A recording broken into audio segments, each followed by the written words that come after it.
कृषि यंत्र घोटाले में एफआईआर दर्ज, ठेले को ओमचे वालों को किसान बनाकर कागजों में मुहैया करा दिए गए बेलर्स।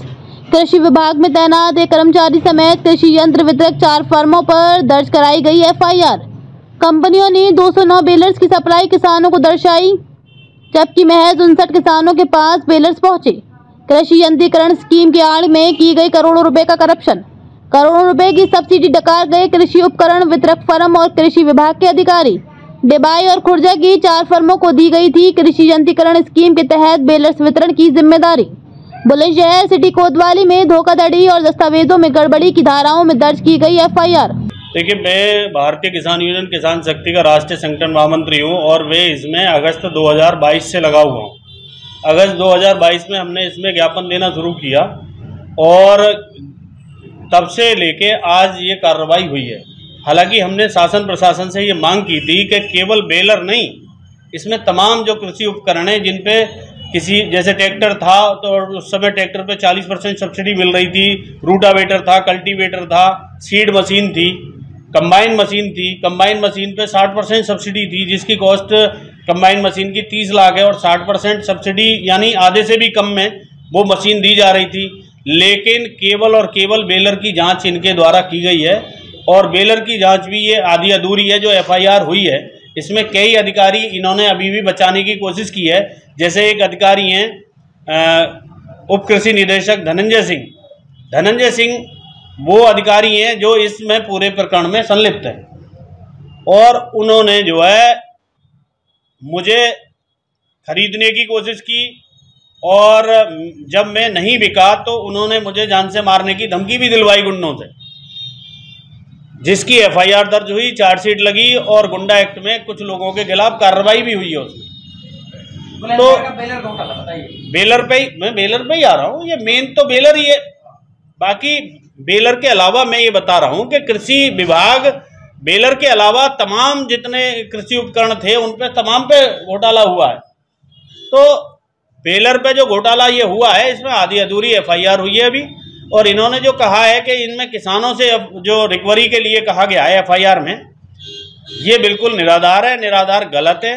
क्योंकि जिन किसानों के खाते में पैसा 1 घंटे के लिए या 2 घंटे के लिए गया और उसके बाद वो व्यापारी के खाते में पैसा चला गया, तो उन किसानों से रिकवरी नहीं होनी चाहिए। ये रिकवरी व्यापारियों से ही होनी चाहिए, अधिकारियों से होनी चाहिए। ये लगभग कितने करोड़ का घोटाला हुआ है, कितने किसान इफेक्टेड हैं? देखिए, बेलर का घोटाला जो बेलर से संबंधित आप यदि पूछोगे तो ये 209 बेलर थे और 209 बेलर में इन्होंने जो कॉस्ट रखी थी उसकी करीब 11.5 लाख रुपए एक बेलर की कॉस्ट रखी थी। और 209 बेलर की जब जांच हुई तो केवल 58 बेलर किसानों के पास पाए गए। शेष बेलर इन्होंने केवल कागजों में दिखाए गए। 58 में भी मैं आपको बता रहा हूं कि कई किसानों को व्यापारियों ने लालच दिया कि आपके यहाँ बेलर रात को खड़ा कर जा रहे हैं, सुबह टीम आएगी, आप ये बता देना कि ये बेलर हमने लिया है, जबकि उन किसानों ने वो बेलर नहीं लिए थे। तो ये सब कागजों में ही उन लोगों ने दिखा दिए थे। बाकी जो शेष बेलर थे वो अनुपस्थित मिले, वो गांव में नहीं मिले, किसान के पास नहीं मिले।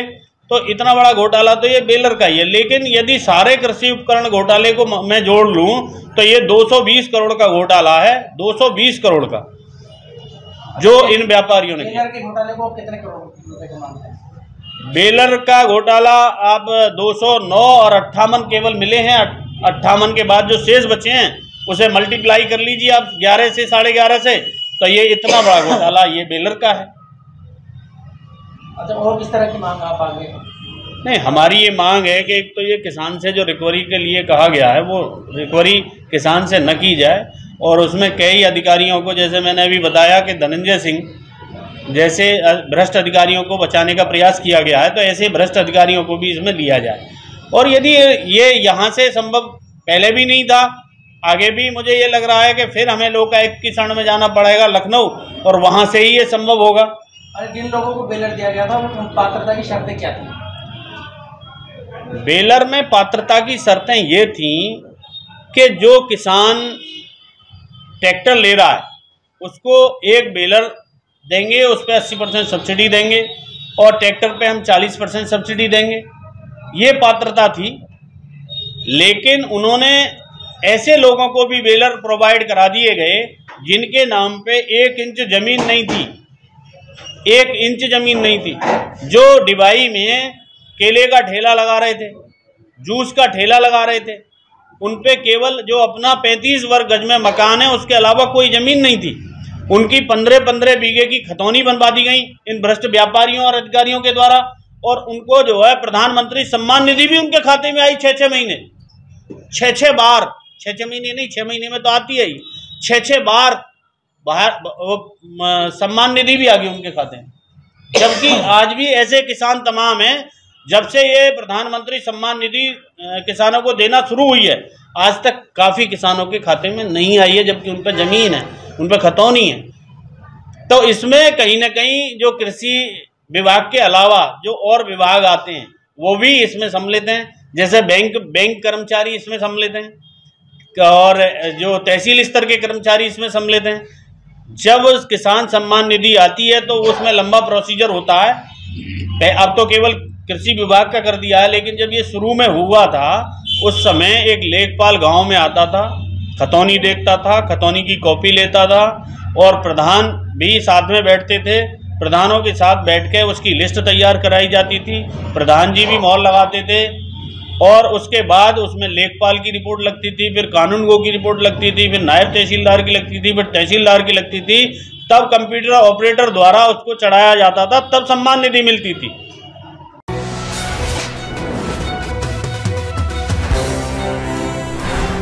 देश के सबसे बड़े सूबे की हर छोटी बड़ी खबर के लिए देखते रहिए उत्तर प्रदेश न्यूज़।